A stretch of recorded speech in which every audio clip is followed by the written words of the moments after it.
Hey everyone, and welcome back. Having trouble uploading videos to Teachable? Let me show you how to fix slow or stuck uploads. First, check your file names. If your video has special characters, spaces, or emojis in the name, the upload can fail.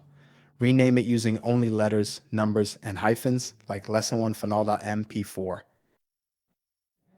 Next, check Teachable's status page. The platform has had recent issues affecting users, including intermittent upload problems in the Asia Pacific region and slow load times across the platform. If there's an active outage, just wait it out. Teachable usually resolves these within hours. If uploads are stuck during the encoding phase, try uploading from a different time of day. Peak traffic times can slow down processing. Still having issues? Try these fixes. Use a smaller file size. Compress your video using a free tool like Handbrake before uploading. Teachable recommends MP4 format with H.264 encoding. Upload from a different browser. Chrome works best, but try Firefox or Edge if you're stuck. Clear your browser cache and cookies. Old data can interfere with uploads. If nothing works, upload to YouTube or Vimeo first, then embed the link in your Teachable lecture instead of uploading directly. And that's it. Most upload issues come from bad file names, platform outages, or file size problems.